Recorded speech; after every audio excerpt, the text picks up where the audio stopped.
Hello everybody, this is the Goofs and Fox coming at you with a match here in the Haze'n-thley, and it's going to be a 650 cost ace match here on Arctic base.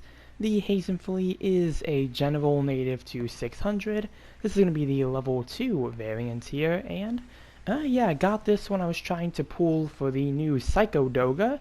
Didn't get that, but I did get this suit instead, and it's at the same cost, so I do have something to mess around with as I see, all the other Psycho Dogas that are out and about. And yeah, the Haze'n-thley here has been a really fun suit to use. Again, you are a general, so you can do most things that a general can do. And yeah, from when the suit released, I've heard a lot of good about it, and yeah, it does actually hold up to a lot of what people said about it. Let's see, just some basic stuff here. Yeah, your weapons, you have the Hazel beam rifle. This is the same beam rifle that a bunch of the Hazels and a few other suits can use. You can do a single shot, which gets you an instant stun, or you can charge it, which takes 3 rounds from your E-Pack, but it gives you a pierce shot, so you can pierce through multiple targets, so that's pretty nice. You can also pierce through bases with that as well, so if you're trying to shoot a pilot through your base or something, maybe somebody's trying to bomb your base, yeah, you can use it for that. You also have a beam saber as your first melee weapon. Pretty standard beam saber, not really anything I can say about that really.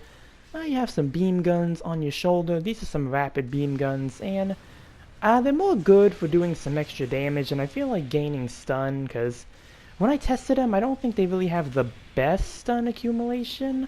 If you pair them with someone else, like if you're with a teammate and you're both shooting at somebody, then yeah, you can get some pretty good shots off and maybe get a few stuns off as well, which will play into some of your other weapons, mainly your second melee weapon. But before we get to that, you have a Jirowi beam, as you can see me use, well, briefly use right here before I got stunned by the Q-blade.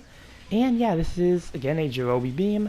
You charge it and you fire it, and yeah, it fires a continuous beam and does continuous damage. The good thing about this one is that you can charge it while moving, so you don't have to necessarily, stay in one place like most of these beams tend to do. You can move around and kind of get a better position for yourself. You do have to stop to fire it, but just having the ability to move and charge it is definitely really helpful. And finally, you have the heat blade at the end of your shield thingy. I actually don't know what this thing on the arm is called, but yeah, you have this heat blade here, and yeah, this is a very nice melee weapon. Like the beam saber, you do have 2 swings with it, but you also have the ability to have a downswing that makes you just slide towards a target, and yeah, always a sliding downswing is just always a very nice thing to have on a suit. And yeah, for this one, it is no exception, because this suit has pretty good melee strength, so yeah, you're gonna see some damage using this. It's a bit flawed, though, in that you do have to, if an enemy suit is knocked over, depending on what it is, you might not hit it with a downswing, so you might have to go for it with the neutral. But if it's like a bigger suit, then yeah, I think the downswing should have no problem connecting. And hey, there is the, speaking of downswings, there's the new Psycho Doga right there, downswinging me with its axe, which did some pretty heavy damage, but not too much there. And going to get countered there, and going to eject from my suit. I did try to take point B over here, but I think the enemy team is going to catch me before I'm able to get over there. I think somebody locks onto me with one of their funnels. Looks like it's probably going to be the Psycho there that got me. Yeah, lots of things with funnels out and about, so really can't go anywhere as a pilot safely without the risk of somebody locking onto me. But, yeah, not really too much else to say about the Haze'n-thley here. Again, seems like it's going to be a really fun suit in the long run. And yeah, I'm definitely looking forward to trying this one out a bit more, since this is a suit I did want for a while when it came out. Again, especially since I just heard a lot of good things about it, and I think, yeah, it's going to hold up pretty well. It seems like that's the case, at least. The kit seems pretty good, and just being a standard general really does help it just kind of maintain itself on the battlefield. And there was somebody trying to come up behind us, but I'm going to focus on this Q-blade instead. They are almost low, so almost finishing them off. Looks like somebody else was able to get them. Now we're going to focus on whoever's right here. Looks like that is a Delta Gundam. Yep, because it has the beam cannon in the shield. and gonna try to chase after them. And beam weapons aren't really gonna help me against this here because, yeah, the skill that it has does help it prevent it from getting stunned by most beam weapons. So unless we get it to half health, I'm not really gonna be able to stop it that much with what I have. Looks like they were able to defeat one of our teammates there, and they are the ace as well, so that means they got some extra points from that. Vibawu is our ace on our side. Somebody's down there. Looks like it is the Delta Gundam again, though looks like the Q-Blade was able to stun me before I could get my Jirobi off. I'm gonna try to go in and see what I can do. There's a lot of low health people, so I can probably try to get in there, though I'm gonna focus on the Q-Blade here, because yeah, they keep coming in and stunning me, so I'm gonna try to see if I can do anything about it. Did get countered by the Doga GG there. Not too much damage, and gonna get back up fairly quickly. And let's see what I can do here. Do have a full beam rifle ready, gonna go in for the stun.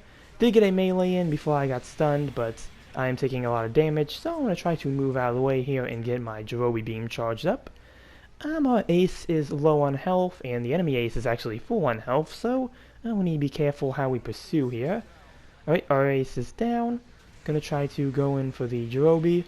Doesn't look like I got all my shots off, though, because I think my teammate may have blocked some of those shots while they were getting up. Going in for the downswing, did some decent damage there.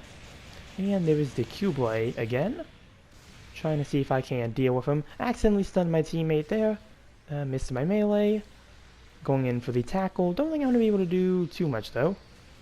Yep, got a neutral in, but because of the Q-Blade's bio skill, they did not get stunned or anything from it, so I wasn't able to finish them off, unfortunately, or try to go in for a follow-up downswing. And the enemy ace got me as well, so that's going to be 3 times the score from me for them, but the score right now is pretty close, and at least a good amount of our team is alive at the moment, so I just need to wait for number 4 and myself to respawn. Okay, so number 4 is going to respawn up at A point. I'm going to spawn back at the base, just so I can see what the situation is here. Okay, well I see the enemy ace, and they are low. Wasn't able to get my shot off in time, unfortunately, which may have been able to finish them since they are underneath their 50% health. So they probably are going to take much more beam damage, maybe enough for me to finish them off, even with type disadvantage on my side. And as you can see, over 5,000 with a downswing with the heat blade. Yeah, very, very nice damage there. Did get an assist on somebody and got 3 times the score as well, so I'm going to assume it came from an ace kill.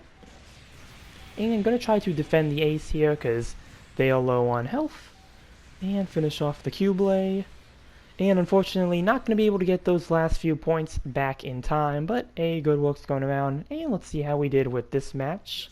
Mission failed, unfortunately, and yeah, very close one too. So let's see what our final stats are here. Did get top in assist and top in damage, and going to praise both the Doga. I think that's actually Rob, actually, or Flailfus, and gonna praise the Psycho Doga as well. And first place overall with 4 kills and 2 loss. Not too shabby here, considering I actually forgot to mention this is my first match actually using this suit. And yeah, that's going to do it for the Haze'n-thley here. Again, a very fun suit. Seems like all the hype that kind of surrounded it actually, yeah, really was true for this suit here. And again, really looking forward to using this, maybe trying some different builds with it, because I think I have a more of a defense build this match where I had a lot of beam and melee defense, and I think I boosted my melee attack, so probably is like why my heat lance was probably, or not heat lance, but heat blade was just doing as much damage as it was. But yeah, that's gonna do it for this match here. Comment down below what you think about the Haze'n-thley. Remember to like and subscribe if you enjoyed the video, and with that, I will see you all in the next one. Later.